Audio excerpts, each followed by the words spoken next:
আমি সকালবেলা বউয়ের ছবি দেয়ালে টাঙ্গিয়ে ছুরি দিয়ে বারবার নিশানা লাগাচ্ছিলাম, কিন্তু মিস হয়ে যাচ্ছিল। বউ বাপের বাড়ি গেলে ঘরে বসে এটাই করি আমি, সামনাসামনি তো কিছু বলতে পারি না, তাই তার ছবি টাঙ্গিয়ে ছুরি দিয়ে নাক সেদা করার চেষ্টা করি। আফসোসের বিষয় একদিনও ঠিক মতো নিশানা লাগেনি। আজকেও তাই করছিলাম, তখনই বউয়ের ফোন এলো। ফোন রিসিভ করার পর অপাশ থেকে বউ জিজ্ঞেস করলো কি করছে আমার খালা চানটা। আমি তখন মিথ্যা বললাম না, ছুরি তার ছবির দিকে ছুঁড়ে মারলাম আর বললাম আই মিস ইউ। বউ তখন বললো তাহলে চলে আসো শ্বশুর বাড়ি, তোমার শাশুড়ি তোমার জন্য বাইলা মাছ রান্না করছে পেঁয়াজ দিয়ে। আমি তখন বললাম আমি যাব না তোমাদের বাড়িতে, কারণ তোমার বাড়ির মানুষ আমাকে খাইল্লা বলে খেপায়। বউ তখন বললো আরে ওটা তো মজা করে তোমার সাথে, তুমি মজাও বুঝো না।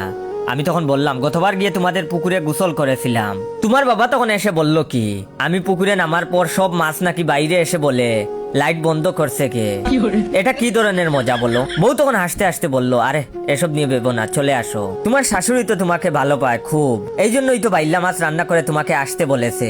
আমি তখন বললাম চুলের ভালো পায়, তোমার মা হচ্ছে আরেক বজ্জাত। সেদিন পুকুরে গোসল করে অপমানিত হওয়ার পর গেলাম নদীতে গোসল করতে। তোমার মাকে জিজ্ঞেস করলাম আম্মা নদীতে বড় মাছ নেই তো আবার? তোমার মা তখন বলে কি জামাই তুমি নিশ্চিন্তে গোসল করো, মাছ তোমাকে খাবে না, আর যদি খেয়েও ফেলে তাহলে এত মাছের মাঝে সহজেই খুঁজে পেয়ে যাবো তোমাকে কোন মাছটা খেয়েছে, কারণ ওই মাছটা ওয়াক টু করে বমি করার চেষ্টা করবে। বউ তখন বললো আরে ওইসব বাদ দাও, তোমার শালাশালীরা তো তোমাকে সম্মান করে। আমি তখন বললাম ওইটাকে সম্মান বলে? তোমার বিচ্ছু বাড়িটা এত বড় উট পাখির মতো হয়ে গেছে, এখনো প্যাম্পাস পরে ঘুমায়। আমি টয়লেটে বসে নিজের পারফরমেন্স দিচ্ছি, সে এসে আমার ওপর লবণ পানি তুলে দিল, তারপর বলে আমাকে নাকি দেখেনি। বউ তখন বলল এত কথা শুনতে চাইনি তো, আসতে বলছি আসো জলদি, না হলে বাসায় গিয়ে লেজ ধরে টেনে নিয়ে আসবো। এই বলে ফোন কেটে দিল বউ। আমি ভাবতে লাগলাম লেজ পাইলো কই, পেছনে তাকিয়ে চেক করে দেখলাম লেজ তো নাই আমার, তাহলে কি ধরে টানার কথা বললো। অনেক মাথা খাটিয়ে বুঝলাম আমার লেজ আসলে যাই হোক, বাধ্য হয়ে একটা সোনো পাউডার মেখে রওনা দিলাম শ্বশুর বাড়ি। আমার শরীরের রং একদম কালা। আমার নাম জয় হলেও ছোটবেলা থেকে সবাই আমাকে খাইল্লা বলে ডাকতো, এমনকি বাবা মাও। যখন বুঝতাম না তখন ভাবতাম আমার অন্য নাম মনে হয় খাইল্লা। মানুষের তো দুইটা নাম থাকতেই পারে, কিন্তু যখন বুঝ হলো তখন দেখলাম ওটা আমার নাম না, আমার গায়ের রং কালো, এই দেখে ওই নামেই ডাকে। এক সময় অনেক কষ্ট হতো, বিশেষ করে যখন মা বাবা খাইল্লা বলে ডাকতো। স্কুলের শিক্ষকরাও ওই নামে ডাকতো।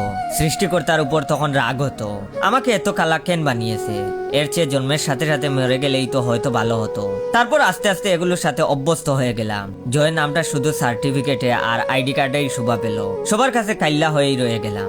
আমিও মেনে নিলাম হতে পারে কালা হওয়া অন্যায়, তাই শাস্তি হিসেবে সবাই আমাকে এই নাম দিয়েছে। কয়েকবার ভেবেছিলাম আত্মহত্যা করব, কিন্তু সাহস হয়নি। তাই আল্লাহর কাছে দোয়া করতাম যেন বড় কোনো দুর্ঘটনায় মারা যায়। ভাগ্যক্রমে নিজের অক্লান্ত পরিশ্রম দ্বারা সরকারি চাকরি পেয়ে গিয়েছিলাম। তারপর আর কি, এলাকার সবচেয়ে সুন্দরী বউয়ের জামাই এই খালাচান। আমার বউ আমাকে ভালোবেসে খালাচান বলে ডাকে, আমারও ভালো লাগে, কিন্তু শ্বশুর শাশুড়ি একটু ওভার মজা করে, তাই সেখানে যেতে ভালো লাগে না।